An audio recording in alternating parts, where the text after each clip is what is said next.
This is the first one of our webinars that we're going to be hosting monthly. They're on dispute resolution topics or issues which we frequently see in our office. And today we have IDEA discipline, which is the discipline zones, to explain what happens and what needs to happen with discipline. We're so excited to have Lenore Knudtson with us today. Lenore does a lot of training nationally for state departments, and she trains our dispute resolution programs. We attend webinars, which she puts on with TACE, which is a technical assistance center at the University of Utah, quarterly. And she presents on due process hearing issues, on IEP facilitation, as well as mediation. Lenore's career began as a school psychologist, working with school teams, parents, and children. And this portion of her career, like many of us, ignited a passion for special education and improving the lives of children and adults with disabilities. She earned her law degree with honors, and after law school, Ms. Knudtson began her career as a special education attorney, focusing on IDEA professional development and technical assistance. She works with states and school districts across the nation, and her opportunities for career enjoyment far exceeded her expectations. Her career has culminated in a rich blend of issues focusing on children, from education to juvenile justice, all forms of dispute resolution, and building compliance-driven systems. So welcome, Lenore. We're so happy to have you with us to share your topic. Thank you. Well, thank you, first and foremost, for the invitation and the opportunity to be with all of you. IDEA discipline is one of my favorite topics, so I especially appreciate this chance to present the topic to you, along with the materials that were posted in the chat box and I believe made available prior to today. There's a one-page handout, and that one-page handout will be used throughout today's presentation. I call it the discipline zones. And it's a handout that is available to all of you. You can keep it on your desk, you can carry it with you, you can save it to your desktop. It should be in the hands really of every person who is responsible for IDEA discipline at the school level. How did it come about? Well, I'm a visual learner, and as I distilled down these very complex topics in IDEA to more manageable, consumable pieces of information, it occurred to me that it had to be visual. It's such a complex topic. So that's what I set out to do when I created discipline zones. And it was a few years ago. I've refined it over the years.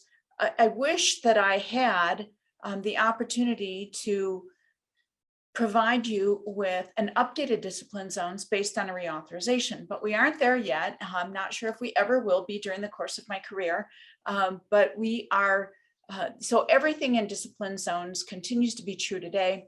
I do update it periodically to just keep pace with case law as it comes out, to give you the most recent and refined interpretations. So with that said, we're going to move through the slides today. I do want to encourage questions, but as Rob noted, those will be placed in the Q&A box. And then my goal is to leave a few minutes at the end to be able to field some of those questions. Again, there's a question in the Q&A right now that deals with where do you find the handouts. Rob had posted those in the chat earlier today. So here we go. I think Joanne's introduction was, it was a great summary of my life to date. I did start as a school psychologist. I've been involved with students with disabilities my entire adult life.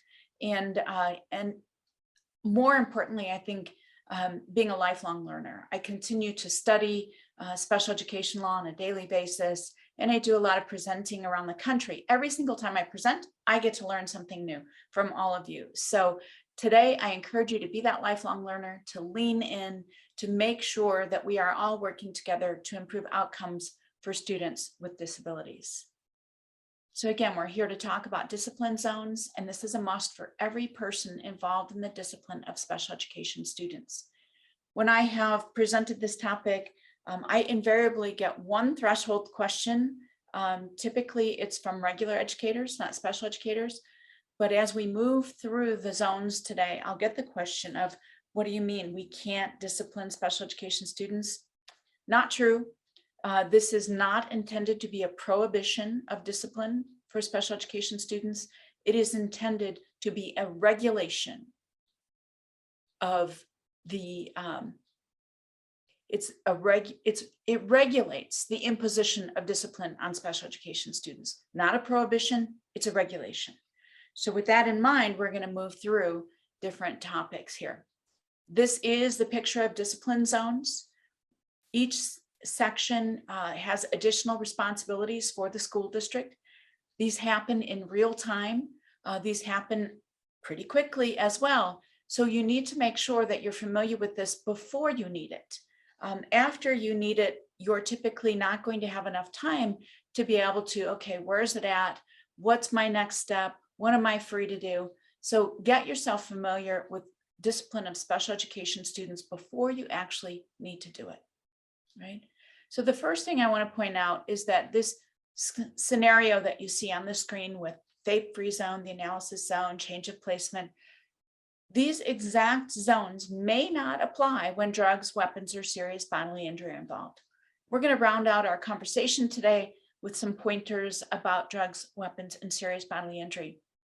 So what I'm talking about for the most part today is going to pertain to the most common forms of special education discipline. And those are disciplinary removals for a violation of a code of conduct.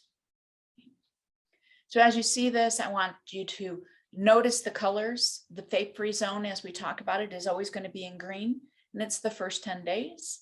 And then the analysis zone is in yellow. It's kind of the cautionary zone where you have to start analyzing and providing services.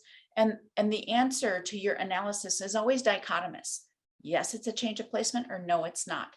And then we'll go through the additional responsibilities that you have based on whether it's a change of placement. But first of all, some threshold matters.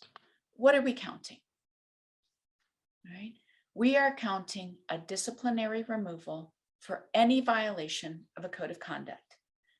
Any disciplinary removal for any violation of a code of conduct. I've been in special education a long time, and I've seen special education discipline evolve. I've also seen some really creative names attached to the removal of students with disabilities and the places that they may go, whether it's the reflection room or the quiet room or the white room. We are talking about any disciplinary removal for any violation of code of conduct. Removal from what? Removal from a student's placement, where they're typically educated. The bundle of services that gets delivered to provide that student FAPE is considered their placement. So any disciplinary removal for any violation of a code of conduct. Again, what is a disciplinary removal? Any instance in which a student is removed from his or her placement for disciplinary purposes. And then you'll see the language in there about behavior that is violating a code of conduct. It might be classroom rules, it might be school rules, it might be discipline rules or district's discipline code. But if the removal is in response to a violation of a code of conduct, that is a disciplinary removal. That's what we're talking about today. If a student is going home ill, that's not what we're talking about. If a student is leaving school to go to a dentist appointment or something else, that's not what we're talking about. We're talking about there's some behavior involved that violates a code of conduct, and there's a reaction from the school system. Right? Keep in mind, and this is very important, discipline must not be used as a means of disconnecting a child with a disability from education. So when you think about, particularly at the younger grades, students that may be sent to the office over and over again, we're going to talk about that in some more detail. But ask this threshold question, are we disconnecting this child from their education? If the answer is yes, a huge red flag should go up for you, a huge red flag. Again, doesn't mean we can't discipline students with disabilities, but it does mean we have to do it according to the regulations to make sure that we are protecting their procedural safeguards. There's been a lot of, I would say, chatter about shortened school day, both in the federal court system right now in one of our states that I work regularly with, there is a major lawsuit going on, a class action lawsuit about shortened school days for students with disabilities. This is kind of a long established premise, but this is something that schools at times get a little creative about. If they don't call it discipline, is it really still discipline? And the answer is yes. If you are reacting to a violation of a code of conduct. Code of conduct violations include all sorts of things that might be disciplining a student for injuring someone else, for not paying attention. I've seen that. For students who don't turn in assignments, for talking out of turn, for using the F-bomb, any number of things student discipline may apply. And if that results in a shortened school day to address the problematic behavior, that is a disciplinary removal. And it is subject to IDEA's discipline procedures.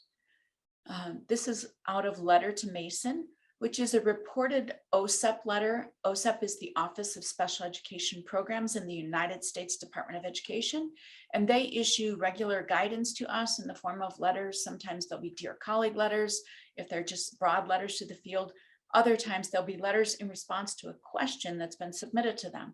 So in this case, Mason, whoever that is, submitted a question and OSEP responded with this letter. This is guidance for us in the field. So I want to give you just a few more examples of things that may disconnect students from their education and be disciplinary removals. So for instance, moving a desk or a chair into the hallway and having a student sit there, even if they're supposed to be working independently, would be a disciplinary removal if it happens for a violation of a code of conduct. Okay. I have reviewed thousands of IEPs over the course of my career, thousands of them. I have never seen an IEP that says that the student is going to be educated in the hallway. And so that is not part of the student's placement. Moving a desk or a chair into the hallway happens because that teacher is really at the end of his or her proverbial rope with the student, and they need to have the student removed so that they're not disrupting the classroom anymore. Again, that's regulated behavior. It's not prohibited, it's regulated. Sending a student to the office for periods of time, because we all know that the secretary is responsible for these students. They are not in a learning environment at all at that point. So that could very well be a disciplinary removal. Suspension is the easy one. We know what that is. It's defined. Sending a student home for the day, if it's as a result of a disciplinary violation, a code of conduct violation, that is a removal and it must be counted. Placing any condition on a student's return after a disciplinary removal. For instance, I see things like can't come back till you have a safety assessment, can't come back till you have a psychological evaluation, or anything like that. That extends the disciplinary removal because you've placed the condition on the student's return. Any removal by any name for a violation of a code of conduct, that's a disciplinary removal. What do you need to do with them? You have to count them. In order to know how to count them, the school needs to understand what school day means. It is a defined term in the regulations, so we're not free to vary from this term.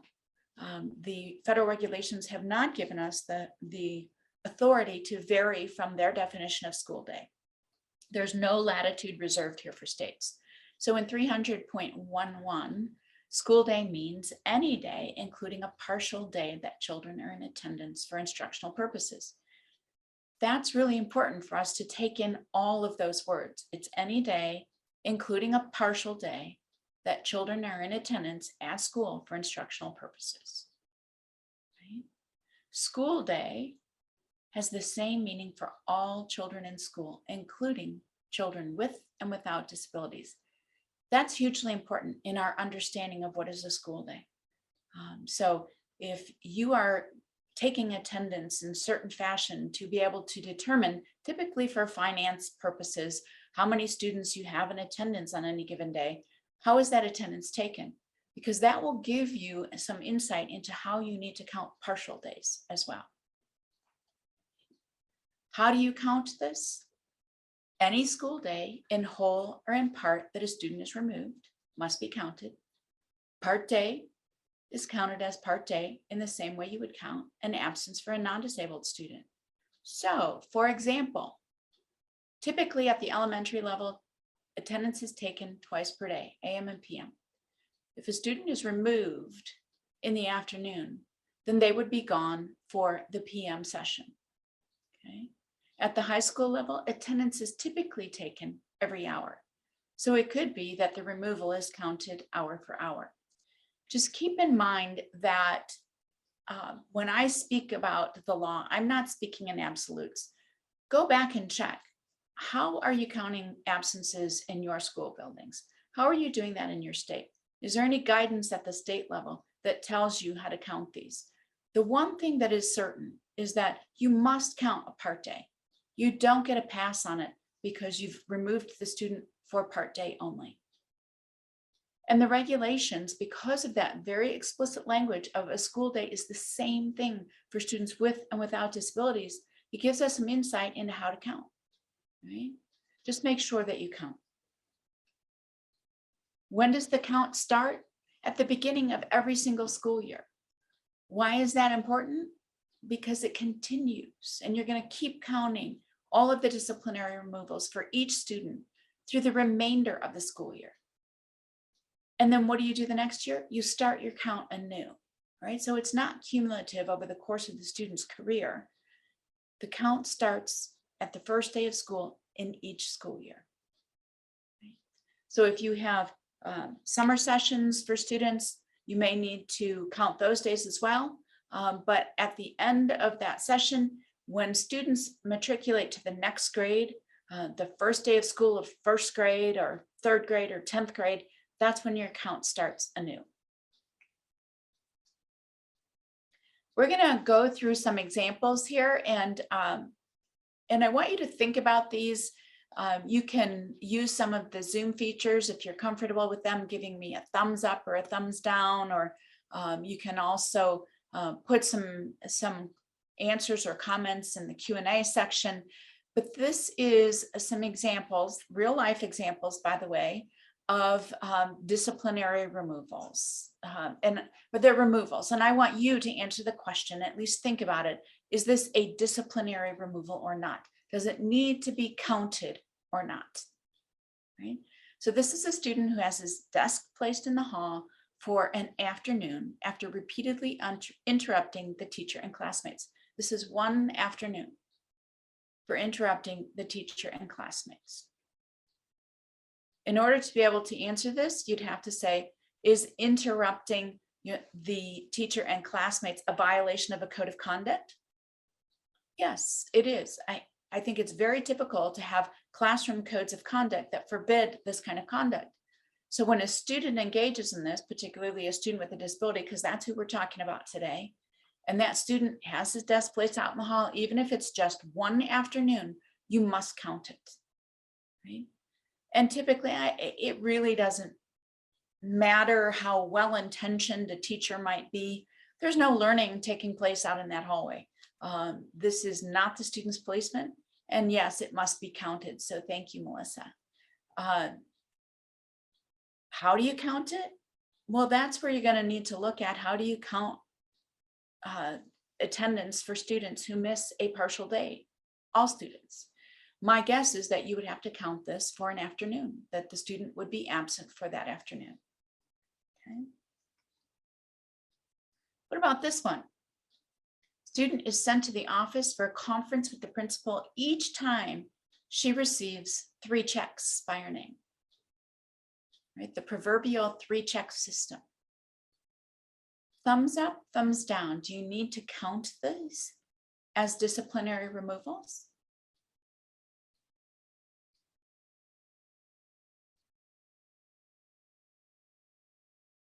Yes, thanks, Rachel. Yes, again. Now, the amount of time may be counted. I mean, if it's a 5-minute conference, you may need to count that time a little bit differently, but you are talking here about taking a child out of their placement and sending them to the principal each time she receives 3 checks by her name for inappropriate behavior.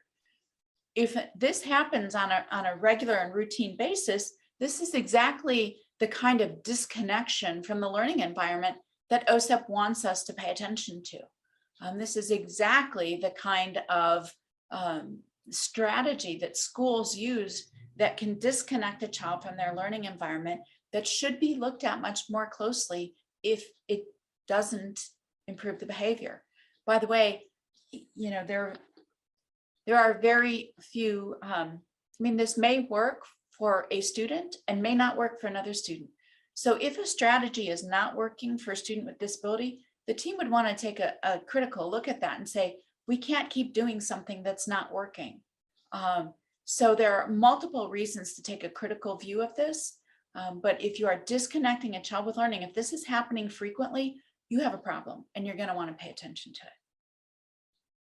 What about this one? The student is off task, insubordinate, and sometimes aggressive after lunch most days, resulting in the student being released early after lunch every day. So what's happening here is that the student is being released early after lunch to avoid the aggressive behavior that happens on most days if the student would stay. So it may not be released early after a violation of code of conduct on each day, but the attendance schedule is set up based on the aggression and insubordinate and off-task behavior that has occurred on most days. This one's a little bit more complicated. I also think it's very, very common. Right? And so this would also be viewed as a disciplinary removal, because what the school has said is that we've got this sort of pattern of off-task, insubordinate, and sometimes aggressive behavior. The student is flaming out after lunch. Maybe they're exhausted, maybe their medication's worn off, whatever it might be. And so we're just going to release the student early to avoid this whole bad situation for them. That is a school's response to violations of a code of conduct. This would be considered a disciplinary removal. And by the way, every day after lunch would be considered a disciplinary removal. So this is going to add up really quick. Right? Before we get too far ahead, there was a question about what if it is written in the student's behavior intervention plan to have the conference? My answer would be the same. If a student is removed because of their behavior and it is a disconnect from their placement or their learning, you need to count it, because it would be incredibly important to know whether that behavior intervention plan is working. So it's not that you can't do it again. It's that you need to pay attention to what this data is telling you. And what we're doing is counting it so that we can collect data about how many times a student is divorced from their learning opportunity, about how many times a student is sent to the office. That data informs the rest of the team about what should happen, because if it's not working, the team needs to respond. So my response is the same. If you look at it as a data collection tool, it doesn't hamstring the school at all. It gives you something to pay attention to. Here's another one. The student is sent home from school after threatening violence with a condition for return, such as a risk assessment or psychological evaluation. So this one, I think, is clearly a violation of code of conduct, students threatening violence, particularly in this day and age. But how many days do you have to count? You would have to count every day that the student is held out because you've put a condition on their return. Right? We'll gather some questions about behavior intervention plans and removals and answer them as a group at the end. So let's let that one stay there if we can. Does this one make sense, that you would have to count every day that the student is not permitted to return because you're holding them out with a condition? These add up very quickly as well. If you think about that whole graphic again, and hopefully you're able to look at it in the materials, what we're counting, right? In this FAPE-free zone. I've just given you multiple examples of behavior that must be counted. So what exactly is the FAPE-free zone? First of all, you're counting all days, whether they're whole or part, of removal for violations of code of conduct. When you add those up, cumulatively, you have 10 days or less that a student may be removed without providing special education service. And in this FAPE-free zone, it is possible to discipline without regard to disability, right? If a student is removed for more than 10 consecutive days, you are out of the FAPE-free zone because you have a consecutive removal that's longer than 10 days. We're talking here about counting all of those cumulative removals, the short ones, the long ones, all of them. Your responsibilities as a school in the FAPE-free zone include counting. You don't get to stop count until the end of the school year. That count continues to happen with each and every subsequent removal. Second obligation is to be fair, meaning that students with disabilities, even the most irritating students, don't get disciplined more harshly than anyone else. Okay. And your third responsibility is to impose the discipline in the same way that you would for other students, not more harshly, not any quicker, any longer, or anything else. You want to make sure that you're guided by the discipline code of your school or district. Right? This can sometimes be hard because remember, it's counting. The FAPE-free zone starts again with every school year. There are some students who will routinely exceed the FAPE-free zone pretty consistently each school year. Those are students that the district or the school is sometimes inclined to say, we know what's going to happen. Let's just nip this right away. And you can't do that. You cannot impose discipline that's more harsh on students with disabilities because you're going to be vulnerable to a discrimination claim if you do that. Right? What about in-school suspensions?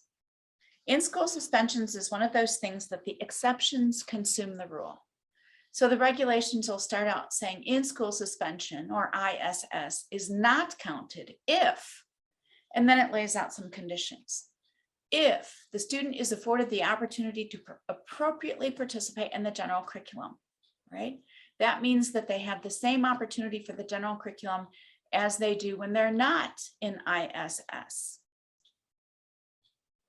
And by general curriculum, this typically doesn't just mean sending assignments with the student, particularly a student with a disability who may have known difficulties accessing the general curriculum without support. Number 2 here, continues to receive the services specified in the student's IEP. That means that even though a student is in school suspension, if you don't provide all of the IEP services in the student's IEP in the same amount and in the same manner, then you must count the ISS as a removal. And the third one here is continues to participate with non-disabled children to the same extent as the current placement. Okay, that's tough with in-school suspension as well. So if your system is not providing all of these, then you must count it. You can still have in-school suspension. You can still send students with disabilities to in-school suspension. The difference is if you're not providing all 3 of these things, you must count that as a day of removal or a part day of removal, depending on how long the student is there. And in the course of my career, I have seen very few in-school suspension systems that provide all 3 of these to the same extent. So again, not a prohibition, it's a regulation. Just means if you're not doing all 3 of these things, every time a student is in ISS, you must count it. Right? And just for educational purposes, when you see this 71 Federal Register 46715, this is the commentary to the regulations. It's in 71, the volume 71 Federal Register, and then that long number is a page number. So you can always go to If you just typed this in, if you Googled it, you'd get to the right spot. All right, so we're summarizing days of removal here for the FAPE-free zone. It's days of removal plus days of in-school suspension, unless you have provided all 3 opportunities to the same extent. That equals 10 days or less, counting whole and part days, then you're still in the FAPE-free zone. So you got to do a little math in special education discipline, and you keep doing it. You keep counting. Because at some point, if the student is removed for cumulative days, starting on the 11th day, the school has other obligations, right? Beginning on the 11th day in a school year that a student is removed from his or her current placement for any subsequent removals, you have to provide FAPE. That's a given. This isn't if it's a change of placement. It is the student has been disconnected from their education for 10 days in the school year. On the 11th day, you have the obligation to provide FAPE, right? What will be critically different is who gets to decide what constitutes FAPE for the purpose of a disciplinary removal, providing those services, whether it's a change of placement or not. And in order to get that answer, you have to analyze. This is the school that's analyzing, by the way, not the entire IEP team. This is the school. School is typically teachers, principal, dean of students, some disciplinarian, whoever is responsible for these kinds of decisions in your school system, right? So you're going to analyze and provide services, because anything out of the FAPE-free zone, you must provide services, period. You're going to analyze to find out what your next steps are, though. So you're going to look for a pattern. Are the removals totaling more than 10 cumulative school days in a year? Yes, that's why you're here. That's why you're on the 11th day. The behavior is substantially similar to behaviors in previous removals. You have to decide that, right? If a student is repeatedly removed for aggressive behavior, it may be substantially similar, probably is. Right? Another factor you need to analyze is answering the question, because the student's behavior is substantially similar to previous incidents that resulted in a series of removals. Or because of additional factors like the length of each removal, the total amount of time, and the proximity of the removals to one another. Did something change for the student? Did the educational needs change? Is their behavior intervention plan no longer working? And all of a sudden you've got a series of removals in close proximity to each other. Something changed for the student and it's not working anymore. So you have one of 2 answers here. No, it's not a change of placement, or yes, it is. Those are your only 2 answers, by the way. There's no in between. So the school must quickly analyze and determine whether it's a change of placement. Your responsibilities in the analysis zone, count. You still have to keep counting the whole school year. You keep counting. You be fair and you analyze. And by the way, you are providing services because you're outside of the FAPE-free zone. Who decides what services? That's what this is telling you. So if you're going to the orange zone, which is no change of placement, you've analyzed those factors and you said there's no connection, there's no pattern here. These are just isolated incidents that have totaled more than 10 school days, so we must analyze them. And we're saying it's not a change of placement. The school says that. Look at who decides then. Who determines what educational services must be provided? It's schools and teachers. School and teachers must determine educational services needed to enable a student to continue to participate in the general curriculum, although in another setting. And these are connected by an and, so they both have to be present. Progress toward meeting IEP goals. So the school and teachers get to determine what educational services the student is going to be provided during this period of removal, because this is not a change of placement. This is a de facto, it's a backward looking analysis, right? You're looking for patterns in the removals that have already occurred. And so then you get to the decision-making point of, no, it's not a change of placement, or yes, it is. Just want to point out another and on this slide, and provide as appropriate an FBA, a functional behavioral assessment, and a BIP, behavior intervention plan, that are designed to address the behavior so it does not recur.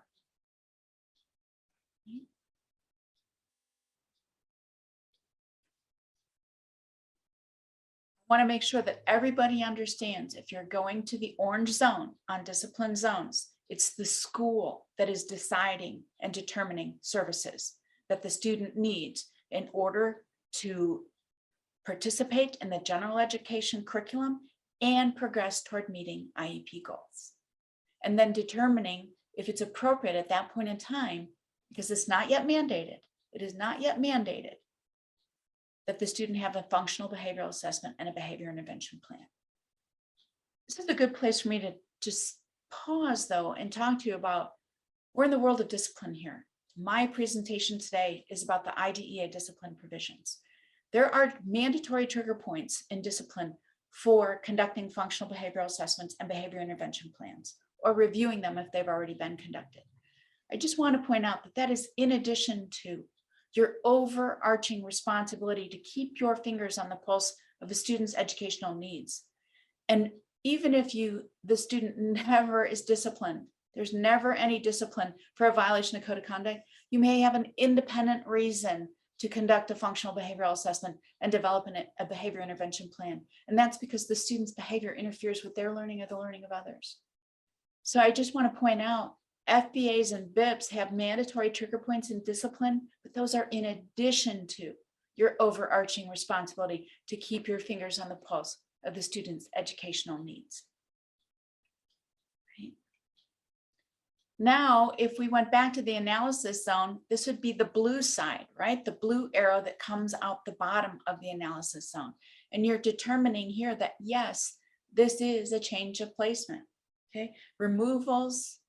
Editorial comment here, just note, removals of more than 10 consecutive days are always a change of placement, always. So the analysis is super easy, super quick.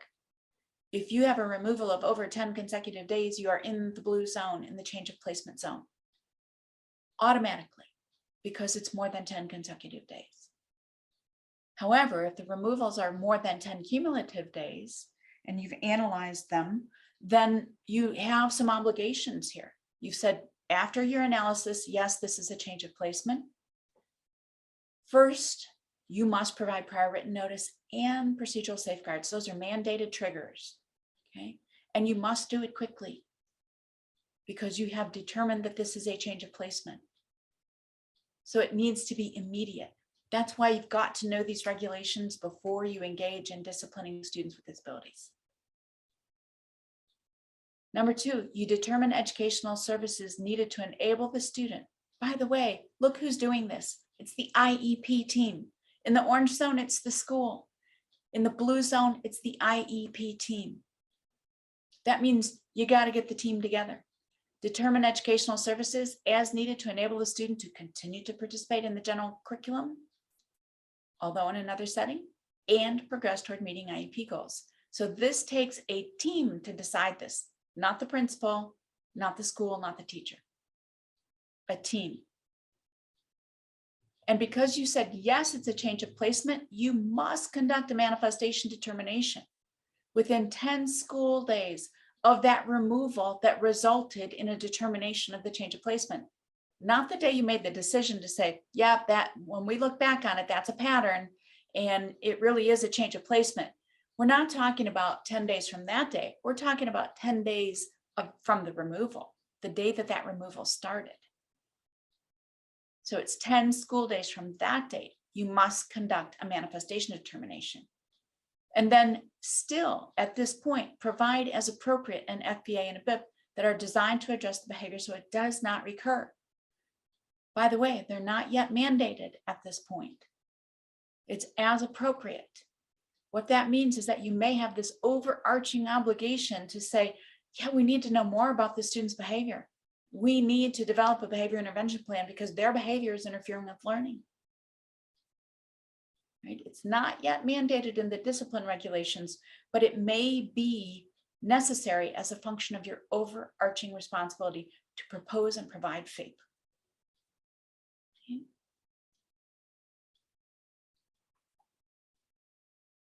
So, did I get through? Let me just double check. Yep, we're good on that one. Some examples here. Change of placement, yes or no? September, the student is insubordinate and uses foul language in class. Gets a 2-day suspension. In November, the student is caught stealing from the cafeteria. By the way, she's hungry. Gets a 5-day suspension for stealing from the school. And then in January, the student uses a school computer to access inappropriate websites and gets another 3-day suspension. So you've got 2 days plus 5 days, that's 7 plus 3 is 10. You are still in the FAPE-free zone. You have not yet crossed into the analysis zone. Is everybody with me on that? You are in the FAPE-free zone because you've got 10 days. You're not over that. So you could discipline this student without regard to disability using the procedure set out for all students, not more harsh, and then you continue to count. If this doesn't make sense to anyone, put a question in the chat because I want to make sure that this is clear to everyone. All right, so same student, the school year continues on. In September, student is insubordinate, uses foul language, 2 days. November, she's caught stealing from the cafeteria, gets 5 days. January, student uses a school computer to access an inappropriate website, 3 days. Now we add on May, the student gets in a scuffle with another student, 5-day suspension. Do the math, 2 plus 5 is 7, plus 3 is 10, plus 5 is 15. We are clearly outside of the FAPE-free zone. We are in the analysis zone because this May removal, this 5-day suspension is what took the student out of the FAPE-free zone and put this student in the analysis zone. So now you're going to analyze these removals. We have insubordination of foul language. We have stealing food. We have accessing inappropriate websites. And then we have a scuffle with another student. Those occur in September, November, January, and May. So really throughout the school year. One might say that these incidents are not substantially similar to each other. They are related in that they're all violations of a code of conduct, but they're not related. For instance, they're not necessarily all aggression, or they're not all anger related issues. They are reflective of poor judgment, with the exception of caught stealing because she's hungry. All right. So some might say that this is not a change of placement because these are not in close proximity to each other and they don't constitute a pattern. So if it's not a change of placement, what direction are you going on discipline zones? Okay, you are going to orange if the team determines this is not a change of placement. And in all likelihood, as I see these discipline cases play out, this would not necessarily be a change of placement. These incidents are not in close proximity. They're not substantially similar. Okay. What about this one? Student loses control in the classroom, tipping desks and throwing papers. There's a 3-day suspension. That's in September. October, student pushes a peer and leaves the building without permission, 3 days. Right? You're still squarely in the FAPE-free zone at this point because it's 6 days. In January, the student brings alcohol to school in her backpack. There's a 5-day suspension.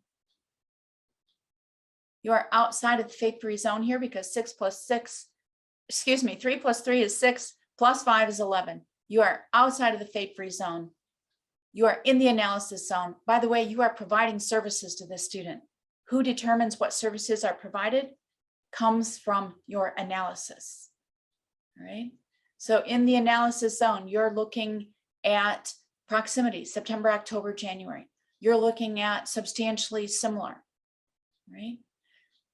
This one I think is a little bit tougher call because you have 2 incidents that are aggression and anger related, and then you have 1 alcohol infraction.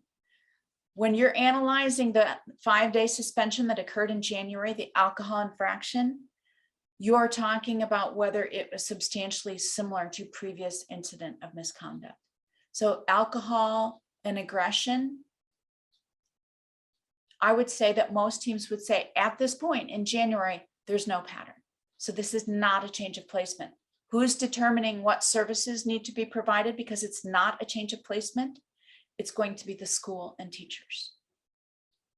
But then the school year continues and this student gets in a fight with another girl over her boyfriend and gets suspended for 5 days.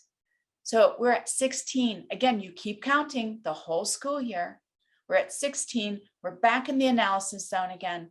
And now we've got January, February, September, October, January, February. So we've got proximity now. And we've got 3 incidents that are aggression and anger related. So you might look back and say, yes, this is a pattern. This is a student whose behavior is interfering with her learning because she cannot control her anger. Maybe she's overly impulsive, whatever it might be. So for this student, it would be much more likely to go to the blue zone, which is a change of placement zone. And who in the change of placement zone is determining what services the student gets starting on day 11? It's the IEP team. So you have to have a mechanism for getting that IEP team together now.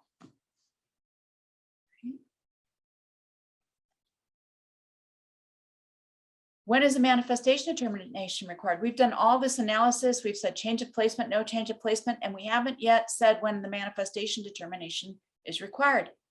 The answer to that is only when a change of placement occurs. So if you go back to our student that we analyzed and it was not a change of placement each time, then there would be no manifestation determination for that student. This is frequently misunderstood by attorneys, advocates, parents, and schools, by the way.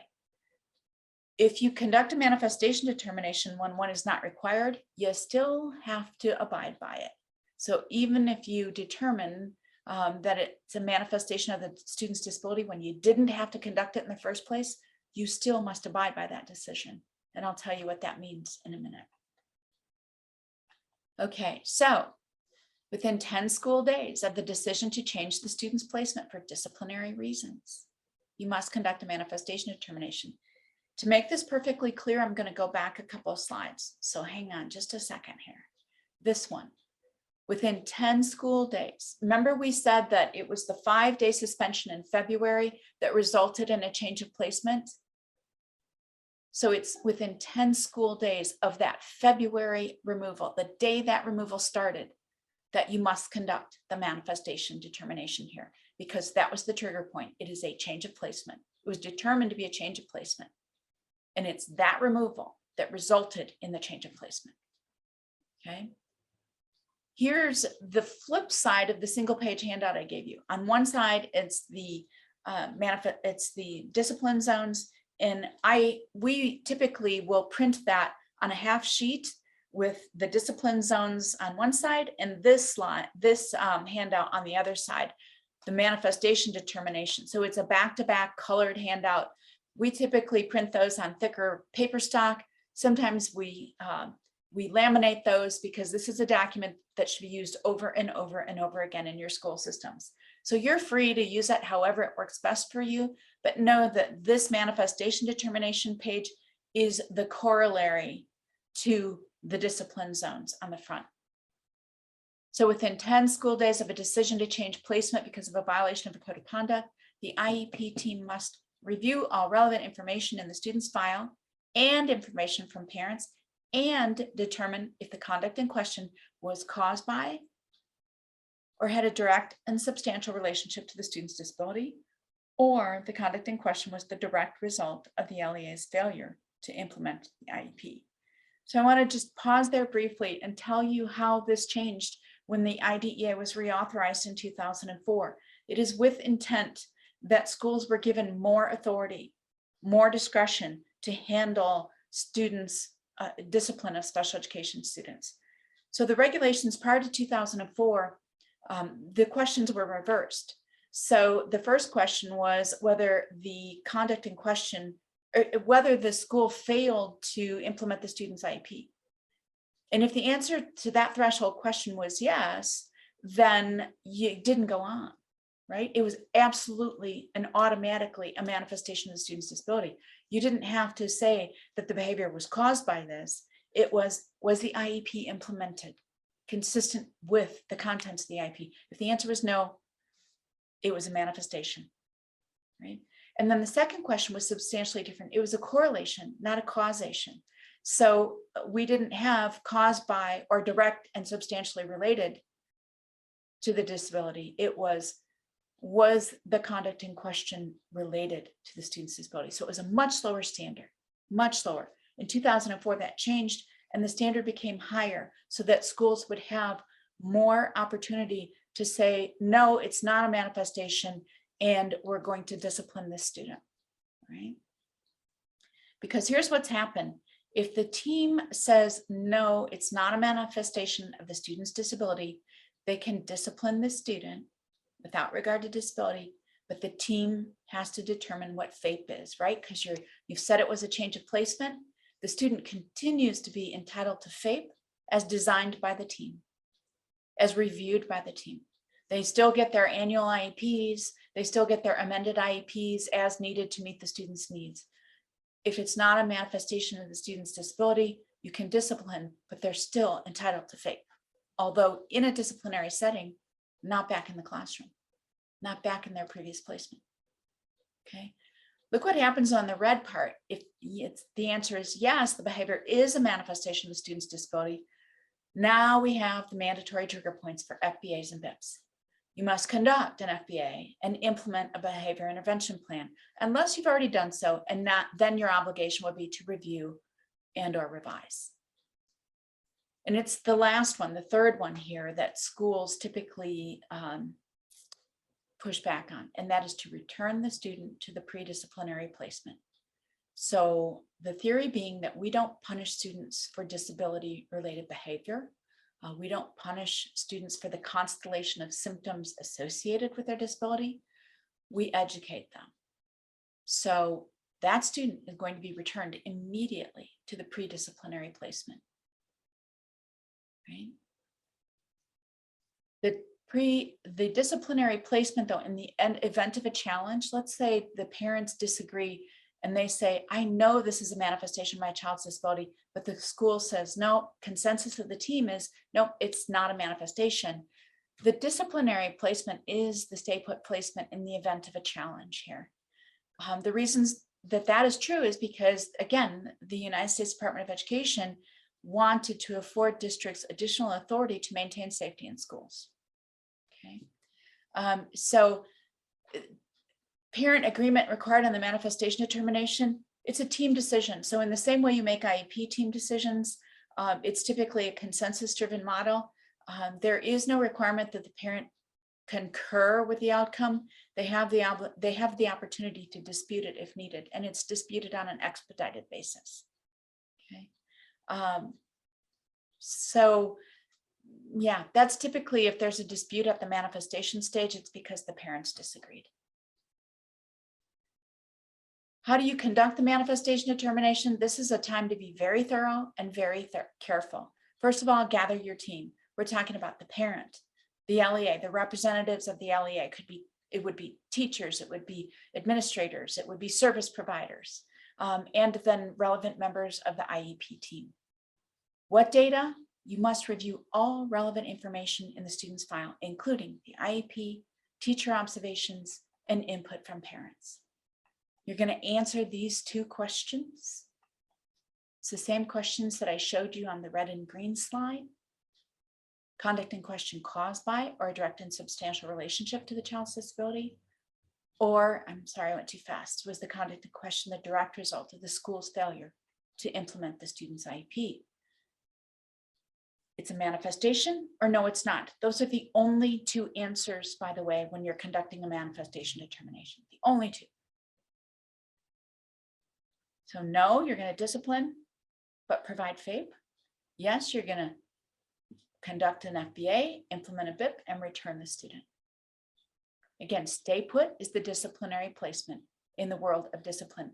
It's the only time it's the different placement. In all other aspects of IDEA, stay put is the last agreed upon IEP. That's not true in discipline. Okay, so we're going to apply what you've learned here. Will this manifestation determination review pass the court's muster? Right? An upset student gets physical after a teacher tries to restrain him. Special education supervisor reviewed the student's computerized file, attendance, and disciplinary reports, and some other information. The special education supervisor did this. Based on that review, the supervisor completed portions of the MDR worksheet before the meeting. All right, so there were a few check boxes, and the description of the behavior was already filled out. And then the description of the behavior subject to the disciplinary action was described simply as an assault, and that the student refused a directive. It was noted that the teacher sustained injuries. So it was very succinct, very abbreviated explanation of what actually took place. So at the MDR meeting, the partially completed form was reviewed. The school determined the behavior was not a manifestation of the student's disability because physical aggression is not a symptom of ADHD. So the school indicated that he could identify appropriate and inappropriate behaviors, and the decision then was that it was not a manifestation of his disability. However, a court reviewed this because the parents appealed, and it went to a hearing officer and it went to a court. The record in this case strongly suggests that from the moment the assistant principal who conducted the investigation into the incident received information that a teacher had been assaulted, school administration was determined to have the student expelled, regardless of circumstances. So this is a situation where they were punishing the student without considering all relevant information. And as a result of that, the court considered this a global rubber stamp of what took place. And I want to just, at the risk of running out of time here, I think we'll be fine. I do want to talk to you about the particular circumstances in this case, because it was very telling. And I have the case right here in front of me. The team kept looking at the behavior globally and the disability globally. They didn't look at the constellation of this student's symptoms because ADHD could have broad and varied symptoms for different students. It presents in different ways. So the court took issue with that. This is not a global inquiry. This is a specific, student-specific, student-level inquiry by a whole team of people. Okay, so here's a description of what actually took place in the court's record. The hearing officer elaborated that the record in the case strongly suggests that from the moment the assistant principal who conducted the investigation received information that a teacher was assaulted, the school was determined to expel the student. There was a cursory investigation and a complete disregard of any facts contrary to the conclusion that the student assaulted the teacher. And this, again, was not sufficient. You cannot take a global view in a manifestation determination.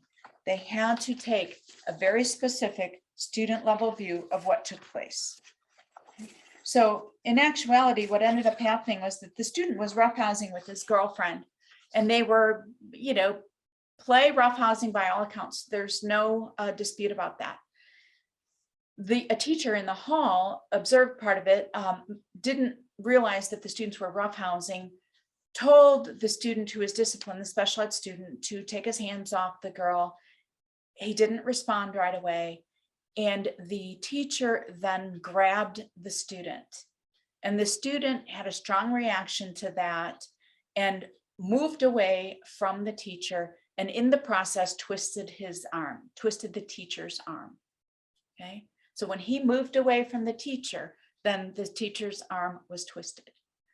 The school was intent on calling that an assault. and was intent on expelling the student for the behavior.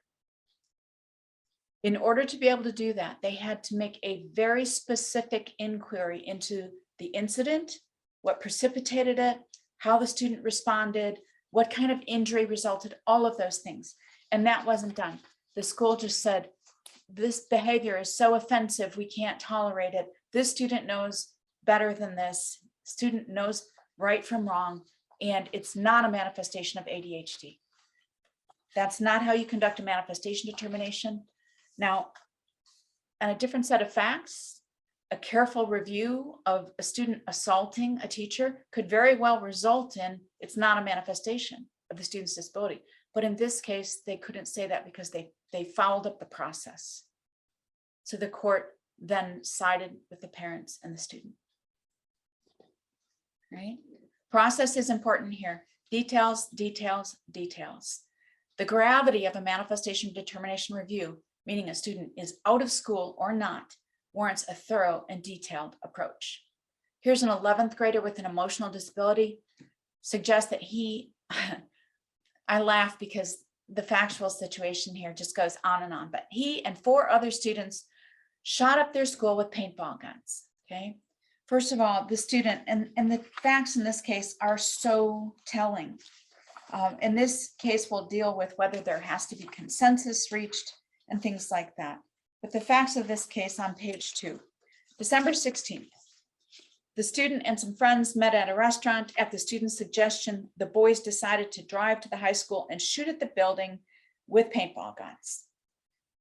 The student had a paintball gun in his car and offered to drive the other 4 boys to the school. On the way, the student made a detour to one of the other boys' cars so that they could pick up yet another paintball gun.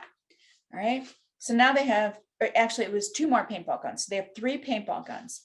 5 boys in total then proceeded to the high school in the student's car, and the student's name is Kevin in the federal court case, where they went in Kevin's car where they shot paintballs at windows of the school building and at various vehicles parked on school property, including school buses. At some point during this first visit to the school, one of the paintball guns malfunctioned. So Kevin then drove to retrieve backup supplies, including more CO2 cartridges and paintballs from yet another vehicle belonging to one of the other kids. Kevin and the boys then made a second trip to the school. And at this time, Kevin, who was driving, shot out the window of the vehicle while another boy was steering his vehicle. After the second trip, 2 of the boys had had enough. They decided to leave, asked Kevin to drive them back to their vehicles. He did so and then returned for a 3rd time with the 2 remaining boys to shoot paintballs at the school a 3rd time. All in all, 3 attacks, 30 school windows, 2 school buses, and 1 school delivery truck had been hit with paintballs. So the damage here was substantial. Comes to a manifestation determination. The parents are free to invite other people that they feel are important to this process. The school has an obligation to consider all relevant information and have input from teachers and other relevant members of the team. The school gets to determine who from the school is going to participate in that. So the parents' first objection was that the school didn't pick the right people. That didn't fly with the court. Okay. The second thing is that the school tried to suggest that the parents consented to the determination that it was not a manifestation of the student's disability. Parents said they agreed with part of it, but not other parts. They felt as though his ADHD made him impulsive and susceptible to suggestions from the other students. And the court completely dismantled the parents' argument, saying, impulsive? This went on for a period of hours, resulted in 3 separate trips to the school, retrieving additional supplies, planning, foresight. This was very planned, very intentional, the opposite of impulsive. And then the other thing is that this student, Kevin, was the instigator. There's no way that they can make an argument that his ADHD made him susceptible to the suggestions of the other students. He was the instigator. So in that case, the court upheld the school's decision to say, you don't need consensus. The parents cannot pick the school team members who need to be in attendance. And by the way, this was clearly not related to the student's ADHD, which resulted in impulsivity because this was a very planned, long duration act that the student instigated. So you can see how that one felt very different, and both had very different outcomes in a manifestation determination. So in this case, parents didn't not invite others, but they objected to the people selected by the school. Court said, no, can't do that. The team considered the student's disability history, his eligibility, educational and cognitive test results. The team also reviewed the disciplinary history and the explicit details of the entire incident. So again, parents made their arguments and the court dismantled each and every one of those. So the ultimate decision was that because the incident lasted over several hours and that there was no impulsivity associated with it, and that he was really the instigator in it, the student simply made a bad decision and now he must live with the consequences. Right? So it was not a manifestation of his disability. That resulted in the school being able to expel him, but they still had to provide services, right? Students with disabilities, even expelled students, receive FAPE. So details, details, details. Let's talk for a few minutes about special circumstances. And I have some good examples in here as well. Schools don't necessarily like these examples, but my job is to bring you accurate information. There are 3 special circumstances with incidents involving weapons, incidents involving serious bodily injury, and incidents involving drugs that can be treated differently by a school. So in order to know if you are in the special circumstances where the school has additional authority, you have to know what a weapon is. Dangerous weapon is a weapon, device, instrument, material, substance, animate or inanimate that is used for or readily capable of causing death or serious bodily injury. Except that such term does not include a pocket knife with a blade of less than 2.5 inches. Why it accepts out a blade of less than 2.5 inches, I have no idea. I don't know, but that's the federal definition of dangerous weapon, right? Now, if you have just a weapon, you might be able to discipline the student, but you can't use the exceptional circumstances unless it's a dangerous weapon. Okay, so school personnel may remove a student to an interim alternative educational setting for not more than 45 school days. 45 school days is a long time, by the way. 45 school days will equate to probably, I would say, 75 to 90 calendar days. Without regard to whether the behavior is determined to be a manifestation of the child's disability. In other words, you get to remove whether the answer is yes or no on the manifestation determination in exceptional circumstances only.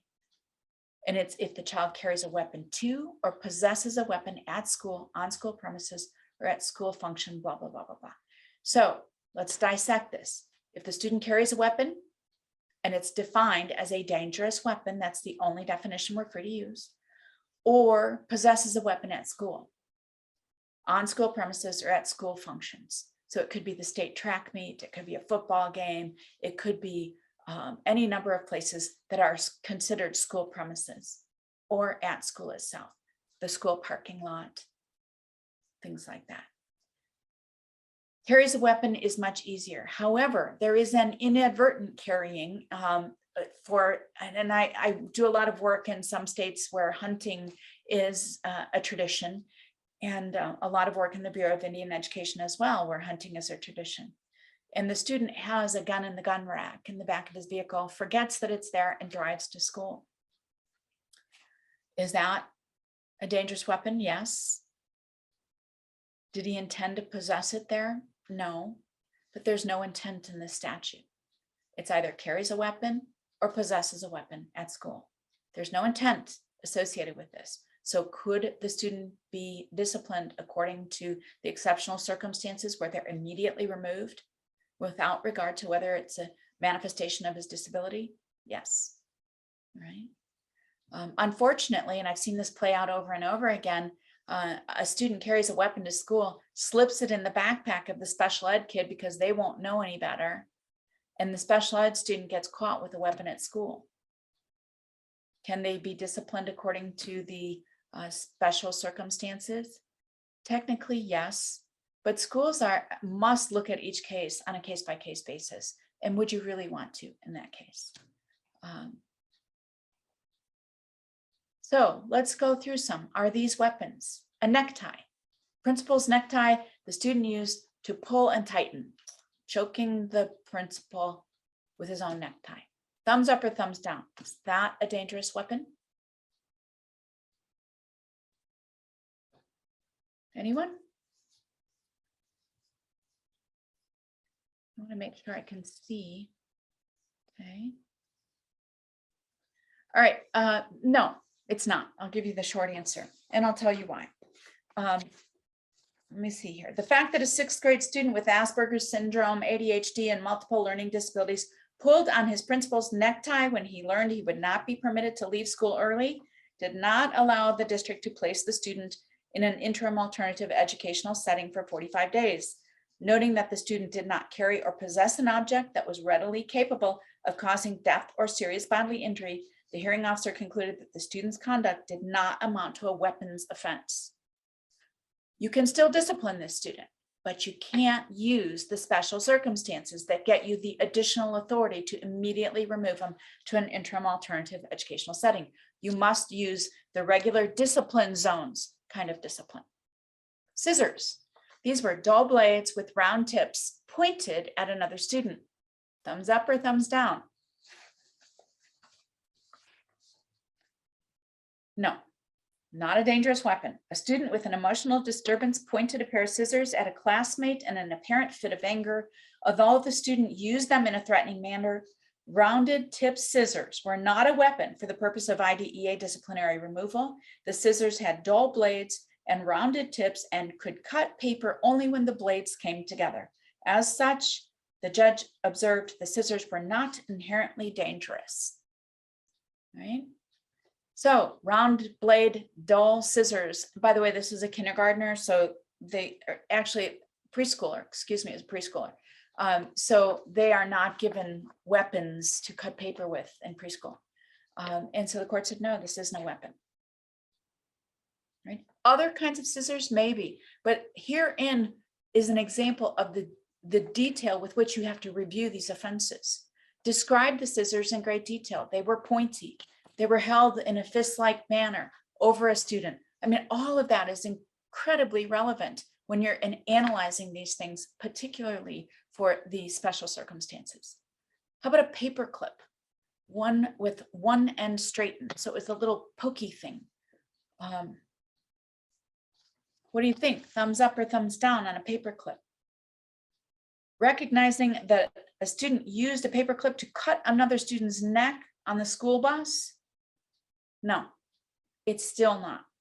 The judge nonetheless found that the paper clip was not a weapon under the IDEA. The district did not show that the student used the paper clip to cause death or serious bodily injury. Okay, so paper clip was a no. What about a pencil used in a stabbing motion? Again, that additional information is so important. How did the student use what you're suggesting is a dangerous weapon? Okay. In this case, let me find the pencil. A pencil could be, okay, the fact that a student used a pencil to stab a classmate, it could be in certain circumstances, but here, the fact that a student used a pencil to stab a classmate did not qualify it as a weapon. This judge found that the Minnesota School District erred in removing the student. There are other cases where the way in which the pencil was used did constitute a dangerous weapon. You know, we have cases where there have been attempts to stab somebody in the head or the chest. I mean, that could certainly be used in a manner that caused serious bodily injury. But again, it points out the importance of reviewing all of the facts surrounding it as you're making these decisions. Right? A knife 2 inches in length pointed at another student. These are the ones that are so difficult. Okay, Because the blade was less than 2.5 inches when measured from tip to where it met the handle, the judge found that the charter school could remove the student for 45 days. It was 2.5 inches from the tip to where it met the handle. So you even have to pay attention to where you're measuring it, right? It is not 2.5 inches from the end of the handle to the tip of the blade. All of these things become important. Details, details, details. What about drugs? Knowingly possesses or uses illegal drugs or sells or solicits the sale of a controlled substance. So we've got intent here. You have to knowingly possess or use, or you have to sell or solicit the sale of a controlled substance while at school and on school premises. So controlled substance means any scheduled drug. An illegal drug means a controlled substance, but does not include a controlled substance that's legally possessed. So for instance, if I have a Xanax prescription for anxiety, and I'm a 12th grader in school, and I am in possession of my own controlled substance, that is not illegal for me to possess. It may be a violation of school rules, and you could discipline me according to the regular discipline zones, but it is not a special circumstance because it's not illegal for me to possess my own prescription. However, being the good friend that I am, I give some Xanax to my girlfriend who's having a bad day, right? She doesn't have a Xanax prescription. She is now possessing knowingly an illegal drug. She can be disciplined according to the big three. You could remove her to an interim alternative educational setting, but you can't do that for me because I didn't illegally possess it. Unless you change the facts a little bit and I sold her that pill for $5. So when I sell it to her, I am now selling or soliciting the sale. And I am also subject to the removal, immediate removal to an interim alternative educational setting for up to 45 school days. So you see the subtleties and the nuances and how important it is that you have the facts straight, right?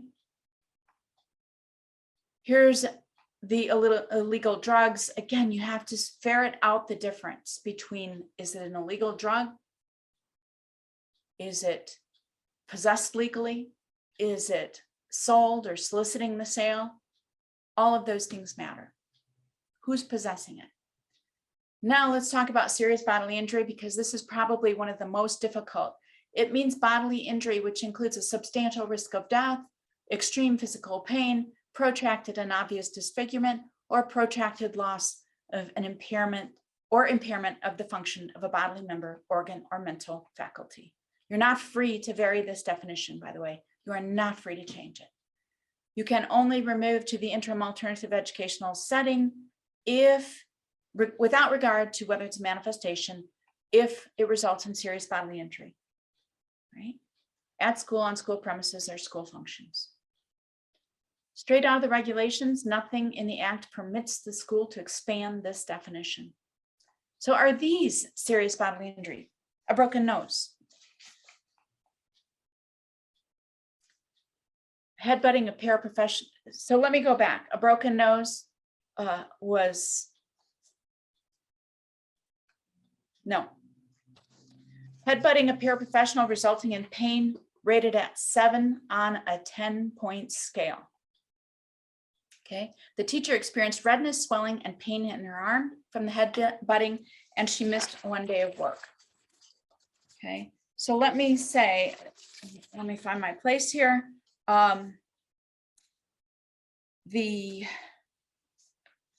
Just know that a broken nose in and of itself does not meet the definition. So anytime you get broken nose, you're at a no, unless it caused some other kinds of damage. The next one with the paraprofessional being headbutted, it caused discomfort, disorientation, and a pain of 7. The paraprofessional was given no pain medication at the hospital and was back at work normally the next day. So no, that's not serious bodily injury. It's a bodily injury, but it's not serious bodily injury. You can discipline according to the discipline zones, but you cannot automatically remove to an interim alternative educational setting without regard to whether it's a manifestation or not. Here's a 6-year-old that headbutts a teacher, causing pain, bruising, and contusion. In this case, pain medication was prescribed and the teacher was off work for a week. Okay, so this one could very well, this last one where the student, there's medication, there's extreme pain, and there's lost work, that can be tantamount to serious bodily injury, but you have to analyze all of those factors. Okay, here's another one. The school maintained that a 7-year-old dragged the assistant principal down the hall by her hair, inflicting extreme physical pain, and stabbed a paraprofessional in the eye with a pencil. The problem is they made that up. Okay, the student didn't do that. And when the emergency medical services were called, the student was sitting calmly. And in this case, the parents actually got to go after the school for a federal civil rights claim because they misrepresented and exaggerated what took place. Just a few words about these 45 days removals. The team determines where the student would be removed to, even if you have the authority to do it. And a manifestation is still required within 10 school days because you must do it within 10 school days. The difference here on the interim alternative educational setting, the answer won't matter. You still have the authority to remove the student, but you must do it because it could very well be germane to your assessment of the student's now current educational needs. It's incredibly important information, so you still have to do it. But in the event of the special circumstances, what I call the big three, you can remove the student to an interim alternative educational setting, and you must still conduct the manifestation determination.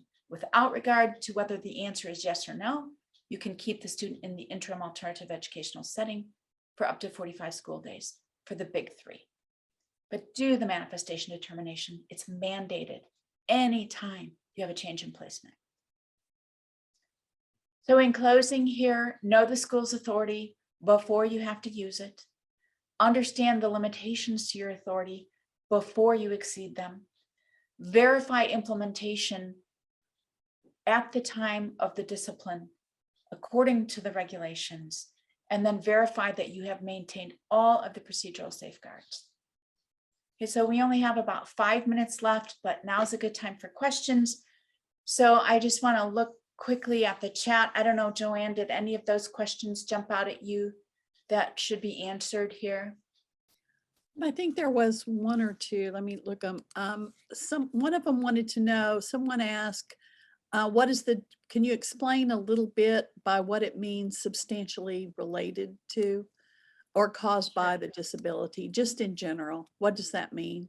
Yeah, so we know it's more than just related to, because that was how it was before 2004. Since the reauthorization, substantially related means that there has to be a close nexus. But because substantially related or caused by are connected by an or, it could be either one of those. It doesn't have to be strict causation, but it does have to be a substantial relationship. So it wouldn't be a tangential one. It wouldn't be one that is disconnected from, not just a relationship. It's kind of like the difference between bodily injury and serious bodily injury. It's not just a relationship. It has to be a substantial relationship.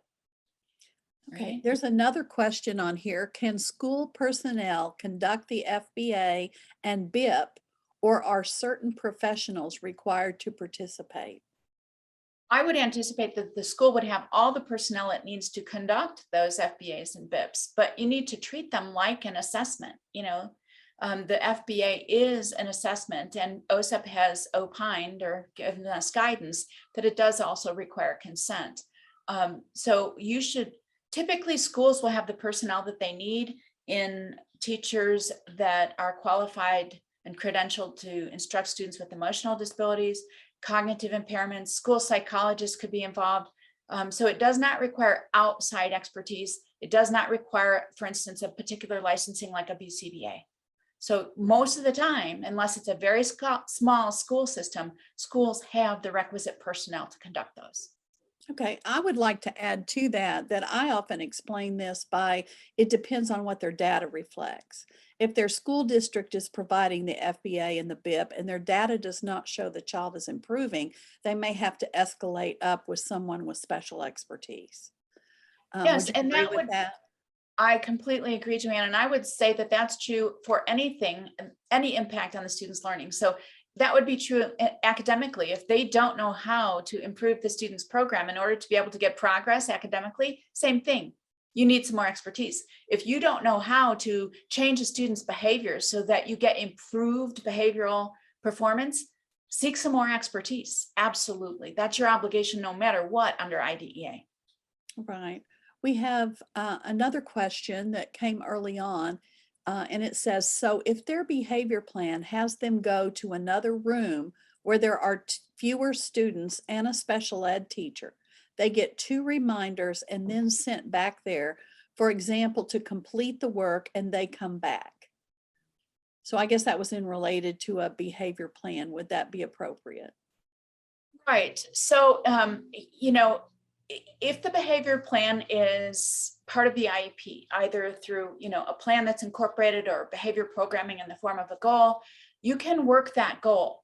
But just keep in mind that if the effect of that is to disconnect a student from their education and they're not getting the rest of their services, or they're not getting, you're creating holes in the general curriculum, then you have something you need to pay attention to. So you do need to look at that. You need to count it. I'm not saying you can't do it. I'm saying keep your fingers on the pulse of it, because if the only way that the student can get work done is to go to a different location, a different placement, you may need to look at, is this IEP appropriate? Or do we need to look at a different way to meet the student's needs?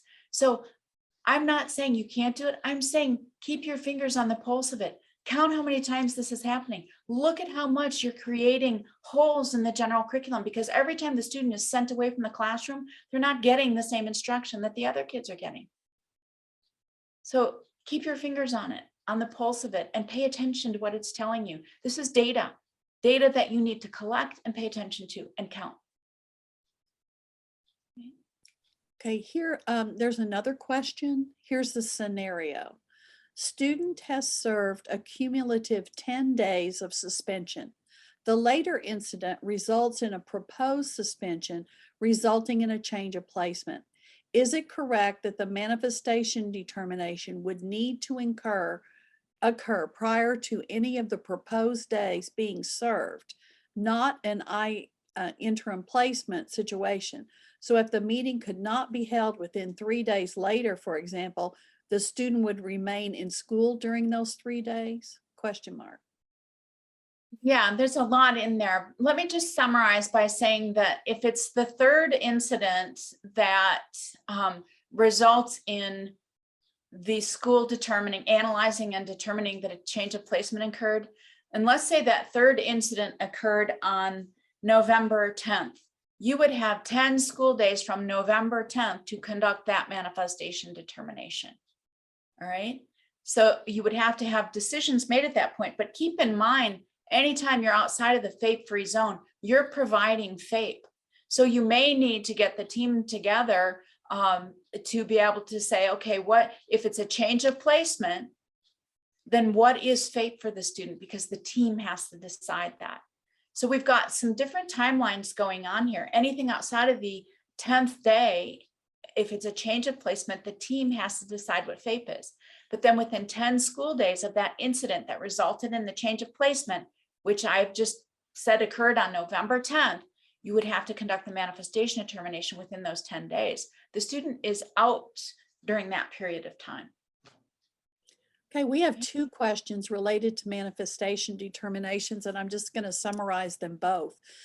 Basically, is parent agreement required on the manifestation determination? So the easy answer to that is no. The team gets to determine that. And if the parent disagrees with the team's decision, they would request an expedited due process hearing pursuant to 300.532. But a parent couldn't stop the team from saying this is not a manifestation of the student's disability. Their recourse is to dispute that in an expedited hearing pursuant to 300.532. Okay, and one more question. I'm assuming it's related to special circumstances, but it says, how about alcohol? Yeah, alcohol, in my mind, alcohol, unless your state has a different definition of it, that would classify it as a controlled substance. Go back to the definition of drug. It is a controlled substance, a schedule 1, 2, 3, 4, or 5. So in my mind, alcohol would never be one of the exceptional circumstances or special circumstances, unless under the influence of alcohol, the student, stabs somebody with a dangerous weapon and causes serious bodily. It might be a factor that you have to consider, but alcohol in and of itself, at least in my mind, would not rise to the level of a special circumstance because it's not a scheduled drug, which then means that you can discipline the student according to the discipline zones. You just can't use the special circumstances discipline. Right? That's all of our questions, Lenore, and we really appreciate you spending this time with us. You had a very meaty topic, but I think your PowerPoint and your color options really make it clear to understand. So thank you for being with us, and we appreciate it. Absolutely, Joanne. Thanks for the invite. I hope I get to do it again someday. Yeah, me too. All right. Bye-bye, everyone. Bye-bye.